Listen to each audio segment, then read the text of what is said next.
Sorry ass DJ.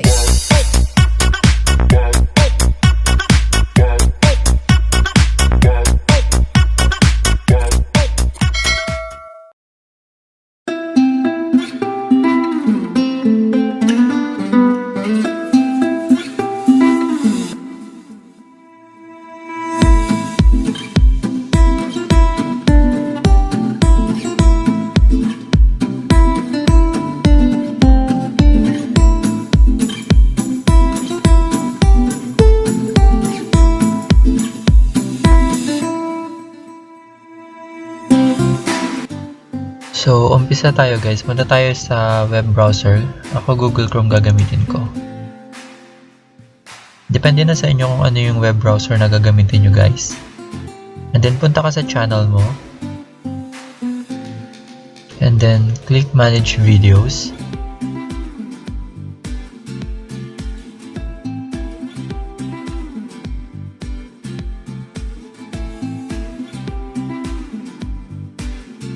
Okay, and then go to your content section or yung mga videos content.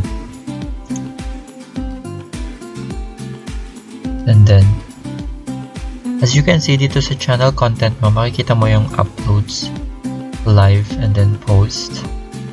So, yung sa uploads, dyan mo makikita guys yung mga uploads mo. And then, dito naman yung mga live streams. And then yung mga posts. So, dito tayo sa uploads. So, bago ka makagawa ng Premiere, kailangan mo munang mag-upload ng videos in private. Katulad nito, in-upload ko siya ng naka-private muna.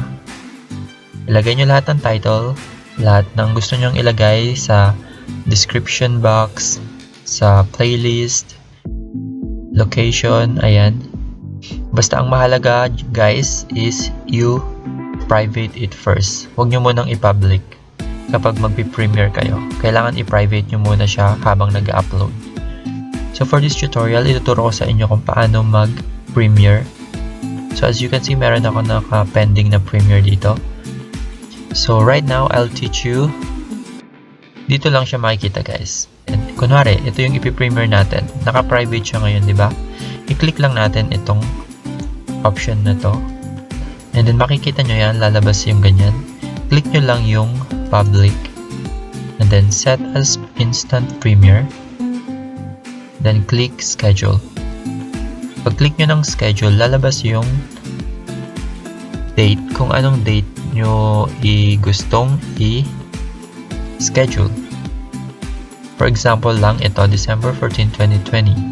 And then yung oras niya is 12 AM. Bahala kayo kung anong oras ang gusto nyong ilagay, which is suitable for your videos. Kung kailan nyo gustong i-premiere yan, okay lang yan. Then after that, you choose your date and then time. I-click nyo yung set as premiere. And then, schedule.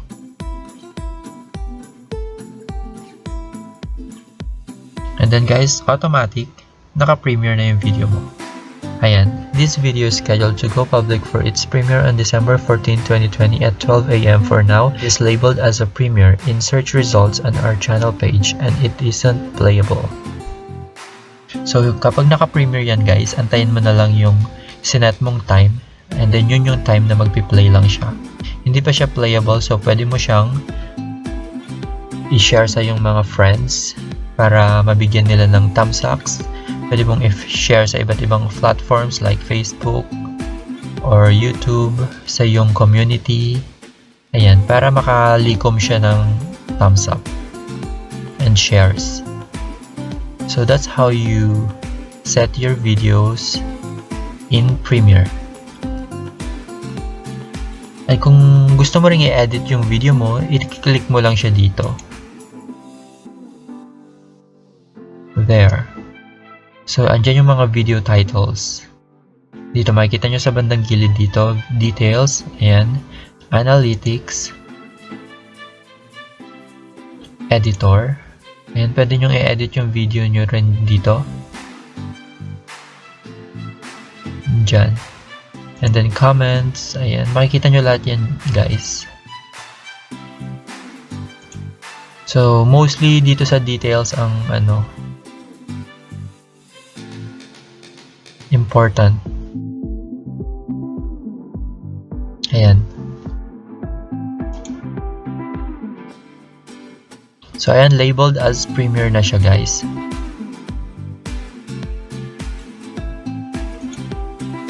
So ayan, ganun lang siya kadaling mag-Premiere guys. I hope meron kayong natutunan and natuto kayo kung paano mag-set ng Premiere ng videos nyo sa YouTube. And one last thing guys, sa mga hindi pa po nakasubscribe sa aking channel, please don't forget to subscribe and click the bell para updated ka lagi sa aking uploads of videos. Maraming salamat po. Have a good day and God bless everyone.